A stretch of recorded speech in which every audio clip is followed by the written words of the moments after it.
Mes salutations à toutes les personnes qui m'ont suivi avec attention dans ma dernière interview. Mes remerciements à toutes celles qui m'ont même amené sur la décision de faire encore une vidéo pour m'expliquer, pour m'exprimer mieux et surtout parce que selon elles, ces personnes, de mon interview, beaucoup de choses sont arrivées, c'est-à-dire les réactions, même le discours appelé bidon de l'ancien président de la République. Certains l'approuvent, certains disent que franchement c'est bidon. Il y a eu beaucoup de choses qui se sont passées, entre autres l'essor de Matata, de Nicolas Kazadi, et aujourd'hui on voit même dans la casserole Moutamba, et enfin tout ceci n'a fait qu'affirmer et confirmer ce que je disais par rapport à une certaine mission que Félix a, c'est-à-dire la démystification de certaines têtes, c'est-à-dire de certains soi-disant dirigeants, des politiciens, et en même temps aussi la mission d'amener à bon port la lutte, la démarche qui était ou qui est encore celle de l'UDPS, mais celle de la population. L'UDPS pas comme parti, non, comme population. Je fais cette différence, commençant par dire de nouveau merci à toutes ces personnes qui m'ont dit « Mais Monsieur Martin, vous dites tout ça, c'est bien, vous critiquez, c'est bien, vous dénoncez, c'est bien, mais qu'est-ce que vous suggérez ?» Je viens avec ma suggestion, un peu plus tard. Alors, pour que ma suggestion puisse avoir un sens et que ça ne soit pas, ça ne me fasse pas passer pour un donneur de leçons, je voudrais ici préciser une chose très fondamentale. Notre jeunesse, c'est-à-dire, par jeunesse aujourd'hui, j'entends ceux qui sont entre 40 descendants à 20 ans, ou même 20 à 25 ans en montant, à 45 ans en montant. Alors, je dis quelqu'un qui a 40 ans aujourd'hui, il avait donc 5 ans quand Mobutu a pleuré et il a autorisé le multipartisme. Que pouvait-il comprendre de cela? Rien du tout, parce qu'il avait 5 ans. Je continue. Il avait quoi? 12 ans quand Laurent Désiré Kabila est arrivé à Kinshasa avec son AFDEL. Il ne pouvait rien comprendre de ce qui s'est passé. Oh, il avait quoi?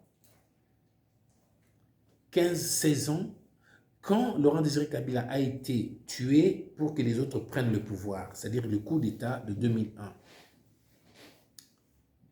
D'accord. Mais quand ces personnes qui aujourd'hui sont des papas, sont des personnes responsables de leur famille, ne trouvent qu'une histoire qui est trafiquée, bafouée, des gens qui racontent des mensonges, et les mêmes personnes veulent rester dans les fauteuils des dirigeants pendant qu'ils sont des menteurs, pendant que ce sont des personnes qui sont là seulement pour se servir dans les caisses de l'État. Et j'avais dit l'autre fois, posez à n'importe quelle question, qu'est-ce que vous avez fait? Quel est votre parcours? Ils vont vous dire, j'ai été ministre, j'ai été ceci, cela. Mais qu'est-ce que vous avez fait? Rien du tout. Bakobeta Monoko, comme je l'avais dit en lingala. C'est ça. Ils déforment l'histoire. Ils continuent à raconter des mensonges. Alors, précisons que, oui, en 90, Mobutu a permis à la fin des comptes, en pleurant, le multipartisme. Mais quand l'AFDEL est arrivé, tout de suite, le multipartisme était fini. Il y a eu un parti-État appelé AFDEL qui a remplacé le MPR. Et tous les autres partis, ils étaient franchement muselés. Mobutu, par le passé, il a vraiment humilié les membres fondateurs de l'UDPS. Mais quand je dis humilié, c'est-à-dire vraiment maltraité, prison, relégation dans les villages. Demandez à Félix. Félix était au village pendant que c'était un gamin. Il était relégué au village, humilié. Mais lui encore, puisque c'était un adolescent, mais son petit frère, le cadet, Thierry, il était un bébé. Mais il y a beaucoup de gens qui ont subi cela. Mais jamais Étienne Tshisekedi n'a demandé l'asile politique. Il a continué sa lutte jusqu'à présent. Voilà pourquoi Mobutu a pleuré en 90. Bien que les autres membres de l'UDPS avaient rejoint Mobutu. Bon, moi j'ai appelé ça trahison, que les autres me pardonnent parce qu'il y avait des gens que j'aimais beaucoup là-dedans, mais tous ils sont rentrés chez Mobutu en 87. Quand Mobutu les avait relaxés, et Étienne Tshisekedi est venu dans le cadre de ses soins, de se refaire la santé, il est venu me trouver chez moi dans ma maison en Italie. Il y est resté pendant des jours. Il devait même rester plus longtemps, mais après, quand les autres ont signé pour rentrer dans le comité central, lui, il est parti pour dire je vais continuer ce que j'avais commencé. Il n'est jamais retourné chez Mobutu. Et arrivé ici, il a fait un autre discours, du genre celui qu'il avait fait déjà en 78, pardon, et ce qui nous a coûté, parce que moi j'étais à Paris, et on a vécu des situations incroyables. Mon frère aîné était dans l'armée de Mobutu, était lieutenant, il était à Rochefort, entre Rochefort et Nîmes, il faisait la formation, je crois, sur l'électronique, l'aviation, quelque chose comme ça, mais il s'appelait Jeff José Tshisekedi. Moi j'étais à Paris dans une université que tout le monde connaît, mais je ne vais pas faire la publicité des autres universités, je ne juge pas le genre, mais tout a été tronqué tout de suite. Même si ce n'était pas Étienne qui payait mes études universitaires, non. Mais c'était mon frère. Et tout a été tronqué. On s'est retrouvés là. Mais je n'ai jamais demandé l'asile politique. J'ai même pris l'avion, je suis rentré à Kinshasa. Après que Étienne avait fait ce discours-là contre la tyrannie de Mobutu en 78. Base même de la création de l'UDPS. Vous voulez que je vous dise combien de fois j'ai été arrêté par la CNRI, par la ND, j'étais au Circo, combien de fois, j'étais, comment ça s'appelle encore, Sarma. Humiliation sur humiliation. Mais moi, comme chaque fois que je voyais mon grand frère qui était là, qui continuait à lutter, j'étais toujours avec lui. Quand je ne comprenais pas, je n'ai jamais demandé l'asile politique. Je suis parti de la France parce que c'était invivable. Quand j'ai appris qu'en Italie, on faisait la différence entre les arts martiaux et les sports martiaux. Et comme je faisais les arts martiaux, alors un art, on peut l'enseigner, mais le sport, il faut être en règle avec les fédérations et tout ça. Mais j'ai payé mes études en enseignant les arts martiaux en Italie. Je n'ai jamais demandé l'asile politique. Et je venais chaque année ici. Je peux dire que je connais le Congo. Parce que je venais chaque année, peut-être 3 ou 4 fois ici. Il y a même quelqu'un qui est devenu un ami que j'ai rencontré à la DEMIAP d'aujourd'hui, quand les Kabyles sont arrivés, ça s'appelait DEMIAP. On a voulu m'enlever par des Kadogo. Alors, Malin, moi je les ai enlevés. Et je les ai amenés au camp Kokoro. Et il était colonel à l'époque, Kifo, il me semble. Il s'appelait Tango. J'ai amené, s'il est là, il m'entend, il va se rappeler. On a voulu m'enlever, mais moi j'ai enlevé les enleveurs. Mais je les ai amenés. On les a fouettés devant tout le monde. Qu'est-ce que je n'ai pas vécu ici comme humiliation? Alors, nous savons que la vérité, cette vérité est cassée par des gens qui ne veulent que leurs intérêts. Il y a eu des victimes, membres de l'UDPS. Il y a eu même mon petit, aujourd'hui, il serait neveu par alliance, le grand frère de l'actuel ministre PTT, qui a été tué là-bas, au quartier Pigeon, là où j'habite généralement. Un fils qui bat ça. C'est pour vous dire que c'était du sérieux. Mais on cache cette vérité. Et puis, on est là, on dit, on crée des situations. Je vous ai dit l'autre fois, oui, Kabila se dit démocrate, mais c'est ahurissant. Démocrate comment? Il est arrivé au pouvoir comment? Démocratiquement? Après la mort, l'assassinat de Laurent Désiré Kabila, un coup d'État? C'est ça la démocratie? On dit Laurent Désiré Kabila était un démocrate. Il est venu par coup d'État, Mobutu est parti par coup d'État. Et de quelle démocratie ils vont parler? Soyons sérieux. Alors aujourd'hui, on parle du phénomène Kuluna. Bon Dieu. Ceux qui ont mon âge, même ceux qui sont beaucoup plus jeunes, n'avaient jamais entendu parler de ça à Kinshasa. Mais il s'est passé en 98, j'étais à Kinshasa. Il y a eu la guerre, là, les James Kabarebe, tous ces trucs-là que l'AFDEL avait amenés. Mais j'ai vu des enfants de 7 ans, de 8 ans, jouer avec les corps incendiés, les corps vraiment avec du feu, là, avec des pneus, c'est-à-dire on brûlait les gens vivants. Et jouer avec des bâtons. Je me suis dit, mon Dieu. Mais qu'est-ce qui s'est passé après, socialement? Mais ces enfants-là, quand ils ont grandi, quand ils ont su ça, ils ont dit, ils n'ont plus froid aux yeux. Ils peuvent vous couper avec une machette, puisque pour eux, la mort, c'est rien. On s'amuse à jouer avec le social. Si on ne tient pas le social, mais quand ils se lèvent, tous ceux qui passent avec des cortèges, on les a vus ici le 28 janvier dernier. Je vais trop loin d'ailleurs. Est-ce qu'on a vu quelqu'un avec les cortèges laisser passer Mokonziazo, les capaces qu'il est pressé pour aller arranger le pays? Ils ont fui, ils se sont cachés. Un seul jour de pillage à Kinshasa. Mais nous, on a vécu les pillages en 91, en 93. On cache cette histoire. Pourquoi? Alors, maintenant, tout ce que je vais suggérer comme solution, mais j'ai besoin d'abord de la prise de conscience de la vérité. J'ai dit, Félix a une mission. Non, ce n'est pas par parti pris. La mission, on ne doit pas tenir compte de tous ces mandats et tout ça. Alors, parlons de la Constitution. J'ai dit, ce n'est pas aujourd'hui. En 2014, j'ai dit, cette Constitution, j'ai même écrit dans un livre que je n'ai jamais publié. J'ai dit, cette Constitution, franchement, elle laisse à désirer, mais pas de peu, de beaucoup. Je l'ai dit, je l'ai répété, c'est depuis 2014. Félix n'était pas président de la République, il y avait Kabila. J'ai dit qu'on change cette constitution. Alors là, les gens de Kabila qui voulaient changer la constitution, comme ils l'ont modifiée en 2011-2010, ils étaient d'accord, maintenant c'était l'opposition qui n'était pas d'accord. Ils m'ont même traité de kabiliste. J'ai dit non, cette constitution sent mauvais. Elle a été faite par des ivrognes.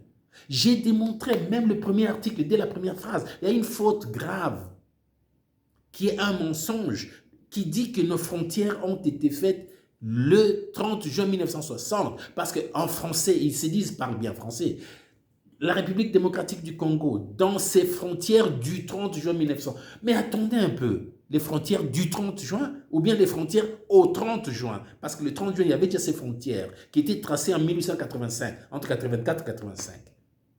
Et comment on va dire une phrase comme ça? Mais toujours le premier article là, je saute même beaucoup d'autres bavures là, mais plus loin, on nous dit notre langue nationale, notre langue officielle c'est le français, nous avons 4 langues nationales, donc le Swahili, le Chiluba, le Kikongo et le Lingala, et puis les autres langues, donc les milliers de langues ou les centaines de langues que nous avons, les autres langues font partie du patrimoine de l'État. Ok, d'accord. Qu'est-ce qui fait partie du patrimoine national, mais qui n'est pas national? C'est pas une bêtise ça? Et qu'est-ce qui est national qui n'est pas officiel? Et aujourd'hui, Kabila se permet de dire ils ont gagné contre les Swahiliphones. Attendez un peu. Ma mère est née au Katanga. Ma mère est née à Lubumbashi, Elisabethville, en 1934. Ses parents y étaient déjà. Moi, je suis né à Dilolo. Aujourd'hui, le Lualaba. Dans les Lualaba. Tous mes frères et sœurs, presque tous, sont nés à Lubumbashi. Mon père était ce qu'on appelait les assistants médicaux qui sont devenus des médecins après l'indépendance. Parce que l'apartheid qu'il y avait, un nègre ne pouvait pas être médecin. Même s'il en savait plus que les petits médecins belges. Nous avons vécu ça. Moi, ma première langue, c'est le Swahili. Que j'ai entendu quand je suis né. Kabila, d'abord, il n'était même pas né. Aujourd'hui, il vient parler de Swahiliphone et puis il trace les trucs là, tout ça pour le vol. Avant, quand il n'y avait que le Katanga, le Katanga qu'on appelle le Grand Katanga aujourd'hui, comme source de richesse du Congo et du Zaïre, et quand il y avait Bujimaï comme la Miba, source de diamants, ainsi de suite, le Kivu là n'était bien que pour l'agriculture et tout ça. On découvre le coltan. Et maintenant, tous ces voleurs-là, ils commencent à commencer leur guerre à partir de là, parce que c'est la chose d'aujourd'hui. C'est la vérité. Il dit que le Katanga, c'est-à-dire pour lui, bon, heureusement qu'il a parlé du Lualaba, de Olomami et de Haut-Katanga et Tanganyika. Il dit qu'il y a l'insécurité. Non, non, c'est son plan. C'est son plan. Il ne faut pas être agent de renseignement pour comprendre ce qui se passe. Il y a même des gouverneurs qui se déchirent parce qu'il y a les uns et les autres ont décidé d'accueillir ces gens croyant qu'ils vont y arriver. Mais il y a des vérités là-dessus. Moi, je ne suis pas des renseignements et je ne veux même pas l'être. Tout ce que moi je veux, c'est travailler dans mon pays, participer à la prise de l'économie dans nos mains. Nos enfants commencent à vieillir, ceux qui ont 30 ans aujourd'hui, 35 ans, 40 ans, mais qu'est-ce qu'on leur... On va leur laisser le fait que moi j'étais ministre, j'étais président de ceci et de cela du Sénat plutôt que le président de l'Assemblée nationale. J'ai choisi Kabila, après j'ai choisi Tshisekedi, ainsi de suite. Mais c'est quoi ces bêtises, mon Dieu? Je vais suggérer une solution, je vais y arriver. Kabila s'est dit démocrate, mais je vais vous donner l'exemple des démocrates. Je l'ai vécu sur ma peau. Ma mère, c'est elle qui est allée convaincre Étienne Tshisekedi en 2015 pour qu'il acceptât ainsi le dialogue de 2016. Et c'est moi qui l'ai appelé parce que les Jean-Pierre Kabila et l'autre monsieur, Jean-Pierre Kabila est décédé, donc on ne peut pas le tenir, mais l'autre monsieur, il est vivant. S'il me permettait, je dirais son nom. Ils sont venus me voir, Kabila les a envoyés. Et je vais vous dire, pour ce voyage-là, j'ai dépensé. Hein, moi, la République ne dépense. J'ai reçu très peu de... Mais, donc, j'ai pris des gens justes pour aller convaincre Étienne Tshisekedi. J'ai dit, maman, toi, tu vas parler avec ton fils. Parce que moi, si je vais là-bas, ma famille, je la connais. On fait ici. En ce moment, il n'est pas pris en otage par la famille. Mais comme il était malade, aujourd'hui, il est en train de se remettre. Toi, tu vas lui dire qu'il accepte. Parce que, regarde, il y a eu les Kamouina Nsapou. Kabila connaît l'histoire des Kamouina Nsapou. Quoi, c'était Félix? Est-ce que Félix était au pouvoir? On oublie les Kamouina Nsapou. Je connais un général qui était là, qui avait, quand il était au front, et quand il est revenu, il me dit, mais Martin, je n'ai pas compris, on attendait l'ordre du chef, on avait localisé les M23, on allait les bombarder tous, le chef a dit non. Mais ce n'est pas d'aujourd'hui que Kabila, mais il l'a démontré aujourd'hui. C'est ça que j'avais dit. Félix a démystifié les gens qui se cachaient derrière un doigt. Il n'y a rien d'autre. Je ne fais pas de révélations, mais je veux établir, rester dans la vérité. On raconte des mensonges à ces jeunes gens qui, regardez, qui dansent pour les caméras et les katoums et tout ça. Ils ont quels âges? Alors vous allez vous poser la question, comment est-ce qu'ils sont bêtes? Non, il y a des personnes très intelligentes parmi eux. Mais seulement on les tient avec le mensonge qui est devenu solennel. Alors je vous raconte une histoire. En 98, une histoire sur votre démocrate Kabila. Ma mère. Elle était ce qu'on appelle en Chiluba Chiviela, de Mama Skola. Elle habite Bandal. C'est qui Mama Skola? C'est la mère de la femme de Kongolo Mobutu. Parce que mon petit frère avait épousé la sœur de la femme de Kongolo Mobutu. Moi, je ne pouvais pas piffer Kongolo Mobutu, bien sûr, parce que c'était un petit... Bon, ok, c'est quelqu'un qui est déjà passé, donc on ne parle pas des morts. En bien ou en mal, je ne trouve pas l'importance. Alors, le jour que Kongolo Mobutu est mort, je me rappelle, c'était un soir, ma mère qui me dit, dis à ton chauffeur, le chauffeur est en train de partir, dis à ton chauffeur d'aller me déposer à Bandal. Je dis, mais qu'est-ce que tu vas faire à Bandal à cette heure? Ah, je vais dormir au Matanga, au deuil. Je dis, j'avais perdu de vue. Je dis, ah, mais oui, j'ai appris que les morts. Ah, mais tu vas au deuil? Oui, je vais dormir là-bas parce qu'à la fin des comptes, ce qu'on-là, c'est ma chivière. Ok, j'ai dit, maman, moi, je ne t'accompagne pas. Mais n'y va pas. Non, non, je dois y aller et tout ça. Bon, je ne résiste pas à la décision de ma mère. Le chauffeur est allé la déposer et puis il est rentré. Et voilà. Vers 1h du matin, j'étais chez elle, j'étais chez ma mère, à Mangafoula. Je vois ma mère qui vient, qui toque et puis qui entre. Qu'est-ce qui se passe, maman? Alors, elle me raconte ceci. Il y a Joseph Kabila, un certain Joseph Kabila, en 98. Je me rappelle qu'il était chef d'état-major général, je ne sais pas des bêtises, à cet âge-là, sincèrement. Ok, si c'était vrai son âge, hein, parce qu'on commence à avoir des doutes en tout, ce qu'il raconte. Kabila est allé à Bandal. Il y a beaucoup de personnes qui sont vivantes aujourd'hui qui vont le reconnaître. Ma mère elle nous a quittés déjà, il y a presque 4 ans.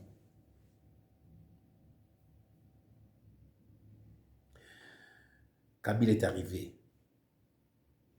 Vers minuit, il est entré dans la parcelle de Skola, la belle-mère de Kongolo Mobutu, et il a parlé en Swahili. Lui qui dit Swahilophone, mais il parle Swahili à Kinshasa. Ok? C'est notre langue. C'est une de nos langues, de nos richesses. Alors il demande, il dit, dans ce Swahili de Tanzanie, qu'est-ce que vous faites ici? Ma mère parlait tous les Swahili parce que quand elle était à l'école dans le Katanga de l'époque, elle a fait l'école normale, ce qu'on appelle, on appelait l'école normale, ils parlaient le Swahili classique, c'est-à-dire le Swahili Bora. C'est comme quand on a essayé de commencer à enseigner aux enfants à Kinshasa le Lingala, on parlait le Lingala de Makanza, le vrai Lingala. Ce n'était pas le Lingala de la rue de Kinshasa. Puisque le Swahili qu'on parle à Lubumbashi, c'est le Swahili un peu pidgin. Ma mère qui lui dit, nous sommes dans un deuil. Qui est mort? Je dis, non, c'est Kongolo Mobutu, le fils de Mobutu. Ah non, il n'y a pas de d'aller, tout le monde dehors. Il a chassé tout le monde. Kabila, le démocrate.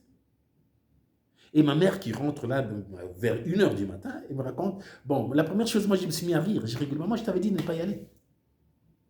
Et c'est ça le démocrate. Kongolo, qu'est-ce que Kongolo avait fait à Kabila? Ou même le père de Kongolo, qu'est-ce qu'il avait fait à Kabila? Kabila il était là où il était là. Est-ce qu'il a su parler de Mobutu? Comment il peut venir imposer des choses? Et puis il s'est dit congolais. Sans aucun respect. Ça, ce n'est qu'un exemple. Je peux vous en donner d'autres. De notre démocrate. La vérité. Une autre vérité qui a entêté ces gens-là qui sont venus avec la FDL. Regardez, mes chers compatriotes, Mobutu est mort, le impère est mort. Donc, il n'y avait pas de parti appelé impère. C'était tout le monde qui vivait dans l'ombre de Mobutu. Des fausses choses. Étienne Tshisekedi est mort, l'UDPS est encore là. J'espère que quand Félix ne sera plus à faire, l'UDPS va continuer. Parce que je crois qu'il s'est précipité un peu en mettant certaines, je dirais, marionnettes à la tête de l'UDPS. On en souffre aujourd'hui. Et puis il y a un problème. Non, ce n'est pas que moi je suis en train de faire le parti pris de Félix parce que c'est mon neveu. Non, il y a des choses, mais dans l'ordre des priorités, il y a des choses qu'il faut faire. D'abord le pays. Et puis après, s'il aura le temps d'aménager un peu cette UDPS-là, il y aura des suggestions à lui faire. Déjà, il y a quelque chose qui ne va pas. Pourquoi il y a deux UDPS au pouvoir? UDPS qui bat à UDPS Tshisekedi. Et après, on dit, il y a l'union sacrée. Mais c'est une bouffonnerie. Mais ce n'est pas urgent. OK? L'urgence, c'est d'abord la paix dans le pays, la démystification de tous les traîtres qui sont là. Il y en a beaucoup autour de lui, qui se font des guerres entre eux. Mais je vais vous dire une autre vérité, mes chers compatriotes. Ces gens qui volent l'argent, ils sont tellement bêtes que quand ils volent l'argent, ils vont cacher cet argent dans les poches d'autres voleurs. Et les autres voleurs leur volent aussi l'argent. Vous n'avez pas remarqué quelqu'un qui est au pouvoir, qui a l'argent, qui voyage dans tous les sens, à peine il n'a plus le pouvoir, il n'a plus d'argent. J'en connais un qui est à l'Assemblée nationale. Là. Quand il n'était plus au pouvoir, il n'avait plus rien. Et vous allez vous demander, tous ces millions-là, qu'est-ce qu'ils en font? Alors, revenons sur les comptes, parce que moi, je suis entrepreneur. Je connais la valeur de l'argent. 1 million de dollars. Ah non, il a volé 10 millions. 10 millions de dollars. Est-ce que vous savez ce que ça veut dire dépenser 1 000 dollars par jour pour vivre? Parce que vous avez déjà tout, vous avez maison et tout. Vous dépensez 1 000 dollars par jour. Vous ne saurez pas, c'est beaucoup d'argent. Mais si vous dépensez 1 000 dollars par jour, en une année, vous n'aurez dépensé que 365 000 dollars. Pour 1 million, vous avez besoin de 3 ans, à peu près. Et 10 millions, 30 ans. Mais si vous dépensez 500 dollars par jour, c'est toujours trop. Pour vivre, pour manger, boire, c'est beaucoup. Vous aurez besoin de... Je peux aller jusqu'à 200 dollars, c'est toujours beaucoup. Donc vous avez besoin de 150 ans pour dépenser 10 millions. Mais ils volent 300 millions et puis après, ils n'ont plus rien. C'est puisque les autres voleurs les ont volés. Ils vont déposer dans des banques. Alors, monsieur, ministre tel, oh, ministre de quoi de la santé, ministre des Finances. Ah oui, je suis ministre Congo. Ah, mes respects, vous êtes VIP. Et après, quand il n'est plus rien, le même petit banquier va dire, monsieur, vous savez, votre document ici... la provenance, là, les sources de vos revenus n'étaient pas claires. Est-ce que vous pouvez nous compléter cela? Ah non, mais j'ai gagné. Est-ce qu'on peut avoir vos fiches de paye et puis vos preuves de paiement quand vous avez gagné? Non, il n'y a plus rien. On bloque l'argent. L'histoire des Mobutu et de tout ce monde qui est passé avec beaucoup d'argent, c'est comme ça. Voilà pourquoi ils reviennent toujours à la case départ. Ils ne sont plus au pouvoir, ils cherchent de nouveau le tapis rouge. Qu'est-ce que vous pensez que Kabila cherche? Si c'est vrai, vous avez dit dans votre sommeil que Kabila est riche. Mais il s'est enrichi comment? Allez demander. Oh, ma tata est riche, il a construit une vérité. Mais il a pris cet argent d'où? Parce que même s'il avait 100 000 $ par mois, chose inouïe, il ne peut pas dépenser ce qu'il a dépensé pour construire ce qu'il a fait dans le temps qu'il a fait au pouvoir. Posez cette question. Alors, on a l'IGF qui est une étiquette.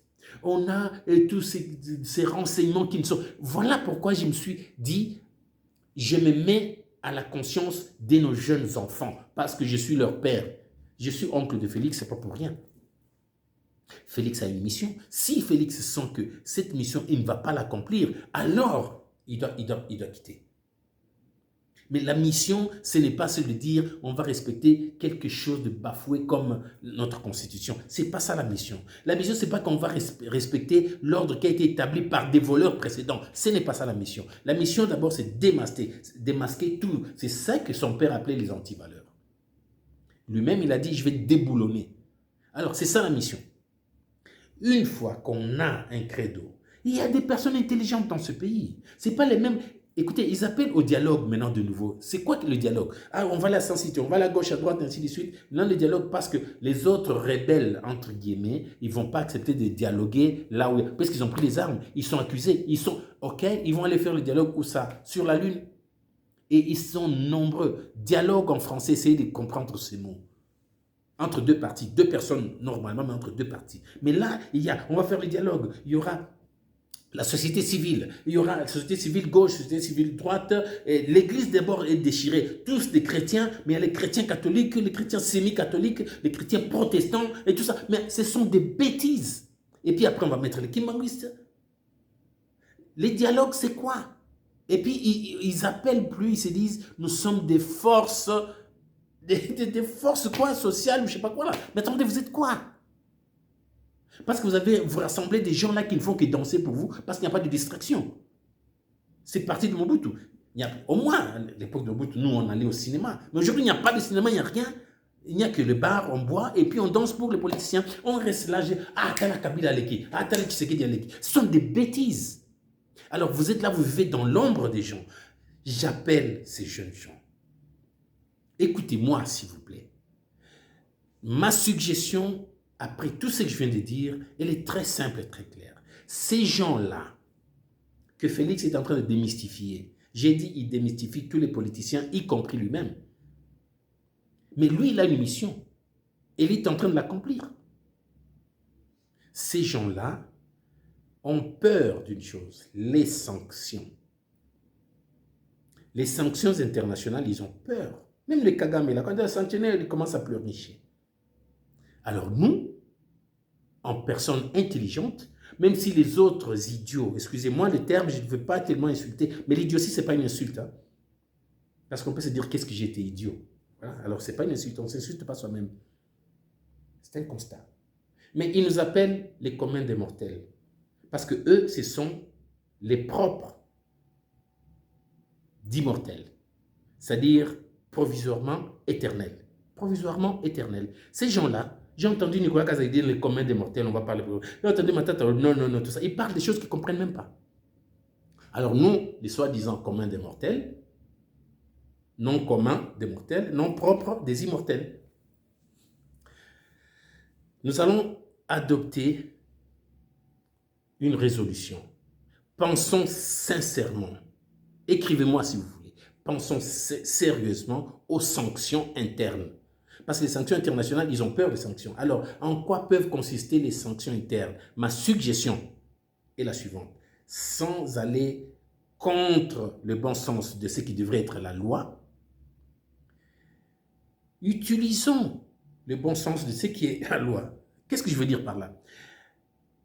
Messieurs le député se tape des dizaines de milliers de dollars par mois comme salaire, émolument, tout ça pour aller devant le micro, mettre les mains comme ça et puis parler comme Cicéron, imitant Jules César, imitant tous ces gens-là.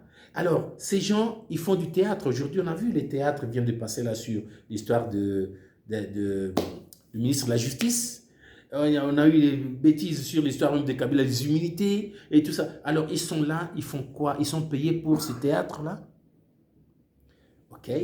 Eux, ils touchent beaucoup d'argent pour le théâtre. Nous qui n'avons rien, ou bien qui avons quelque chose, parce que nous travaillons notre sueur, c'est nous qui mettons l'argent dans les caisses de l'État. Je vais expliquer ça un peu plus clairement. Alors nous pouvons adopter des sanctions. Nous allons étudier les sanctions. Je suggère ceci. Par exemple, je vends du pain parce que je suis commun des mortels. Mais ce monsieur qui gagne des millions, il mange aussi du pain. Ses enfants mangent du pain. Ses femmes ou ses épouses, ses épousettes, ses maris, ses marionnettes, je ne sais pas, les petits de mari, je ne sais pas, excusez-moi. Bon, ils mangent du pain. Alors, le pain que je vends à 1000 francs à un commun de mortels, quand un provisoirement éternel arrive, je lui vends ce pain à 30 000 francs. Ce n'est pas une discrimination parce que moi, quand je vais à la banque, je vais ouvrir un compte. Il y a une belle dame là qui vient, chaque fois que je vais, je tombe toujours sur des belles dames de la banque. Monsieur Martin, et tout ça, ce formulaire, vous devez remplir. Vous avez quelqu'un que vous connaissez dans la vie politique. Moi, depuis mon enfance, je ne peux pas nier. Je ne peux pas nier, depuis mon enfance, il y avait Étienne Tshisekedi qui était ministre et tout ça. Il y avait, du côté de ma mère, il y avait par exemple ma tante Henriette, qui était ministre, je ne vais pas citer des noms parce qu'ils ne m'ont pas dit, ministre de l'économie, Kabamba, par exemple, et tout ça. J'ai vécu comme ça. Alors moi, je ne peux pas mentir, dire, je n'ai personne dans la gestion des biens publics. Alors, quand j'aimais, oui, je suis tel, quel lien de parenté? J'ai dit, je suis oncle, je suis cousin, je suis neveu. Alors, il me colle l'étiquette PPE. J'ai dit, c'est quoi PPE? Il dit, personne politiquement exposée. J'ai dit, mais ça change quoi? Non, non, on doit avoir un œil sur vous parce que pour l'argent, les blanchiments, les vols d'argent. J'ai dit, ah bon? Moi, je dois porter ce fardeau? Alors, quand il y a PPE, discrimination dans une banque, alors nous allons faire aussi les PPE dans nos services, dans nos commerces, dans nos articles que nous vendons. Je viens avec mon petit avion pour transporter les gens, ok. Le billet, on m'impose le billet par l'État, autant 100, 200, 300, ok, avec une petite marge, d'accord. Mais la première classe, si un PPE se présente, au lieu de payer 1000 $ comme les autres, il va payer 15 000 $. Ça, c'est une des suggestions. On peut aller en profondeur de cela. Parce qu'on doit discriminer ces gens-là parce que eux, quand ils sont sur la route, les policiers ne disent on doit laisser passer Mokonzi. Il est très pressé pour aller développer le pays. Ils sont toujours pressés. Heureusement que des incidents n'arrivent pas qu'à nous, les communs des mortels. Les incidents arrivent aussi à eux.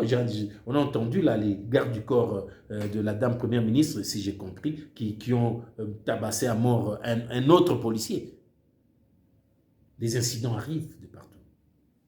Et ceux qui soutiennent les M23 et tout ça, on leur souhaite seulement que ces M23, quand ils arrivent, qui décapitent aussi leurs femmes, leurs sœurs, qui violent aussi leurs parents et leurs enfants, ainsi de suite. Comme ça, on va applaudir. Au nom que Félix Akende Tolembi. On vous a fait faire ça depuis Mobutu. Mobutu Akende. Non, attendez un peu. Voyez le côté positif et continuons. Prenons ce qu'il y a de positif. J'ai dit ça en 2014. J'ai dit, Kabila a beaucoup de défauts, mais au lieu de s'établir sur les défauts, regardons un peu les vertus. Les gens, parmi certaines personnes qui sont au pouvoir aujourd'hui, me disaient non, non, non. Il y a même un petit là qui était ministre il n'y a pas longtemps, on l'a mis dehors. Il m'a dit non, non, il est kabiliste et tout ça. Ainsi de suite. Je dis, mais pourquoi? J'ai dit, regardez les vertus et par ces vertus, allons de l'avant. Qu'est-ce que Kabila a fait qui puisse exister? Si on cherche bien, il y a quelque chose. Non, il n'a rien, il n'a rien. Aujourd'hui, on est en train de vouloir dire la même chose de Félix. Félix n'a rien de bon. Et blablabla. Ok, ça va. Si vous continuez comme ça, vous allez changer tout le monde. Combien sont déçus qui étaient avec Kabila, qui ont entendu Félix, et ils sont déçus avec Félix, et ils commencent même à chercher Kabila. Mais allez ressusciter Mobutu si vous voulez. La nostalgie, c'est un sentiment. On ne raisonne pas avec des sentiments. Je viens d'évoquer quelque chose là, des normes. Là, bon, puisque tout le monde dit non, non, il parle, eh bien, il est en train de protéger. Non, moi, je protège le président de la République parce qu'il a une mission, une mission. Mais comme Félix, bon, il a ses défauts aussi, je ne dis pas le contraire. Le premier défaut, je peux vous dire, on m'a demandé l'autre fois dans mon interview quelles sont les vertus de Félix. Mais on ne m'a pas posé la question quels sont les défauts. Je ne pilote pas, je le dis moi-même. Le défaut de Félix, c'est que très souvent, il met les sentiments au devant. Vous avez vu, dès la prise de pouvoir, qu'est-ce qu'il a fait? Il a essayé d'unir les Wenge Musica. Ça m'a fait rire. J'étais à Kinshasa. Wenge Musica et tout ça, puisque la nostalgie du bon temps. OK? Mais Félix ne fait rien pour unir les UDPS. Et pourtant, il y a deux UDPS. Hein? UDPS Kibasa, UDPS Talanamisu, Sugaba Chibala, UDPS ainsi de suite. Non. Là, il n'y a pas de nostalgie. En somme, il est clair qu'on ne peut pas avancer en s'établant seulement sur les défauts, en regardant, en portant des jugements. Ça n'avance à rien. C'est-à-dire, on décide de s'arrêter ou de reculer parce qu'on veut corriger. Chacun de nous a des défauts, mais regardons les qualités et mettons nos qualités ensemble pour avancer. Sinon, on va continuer à changer parce que celui qui va venir aura toujours des défauts, il y aura toujours une partie de la population. Alors, regardons les qualités et allons de l'avant. Voilà. Surtout sur le fait que j'ai dit tout à l'heure, j'ai dit je vais revenir, c'est sur le trésor public parce que nous, c'est nous les consommateurs qui renflouons les caisses de l'État. Donc, nous avons le droit de savoir non seulement son utilisation, mais aussi de porter ce que je viens de suggérer là comme sanction à ces gens. Parce qu'ils se font intouchables, mais ils ne peuvent pas venir jusque dans nos chambres. Ça, c'est sûr. Merci beaucoup.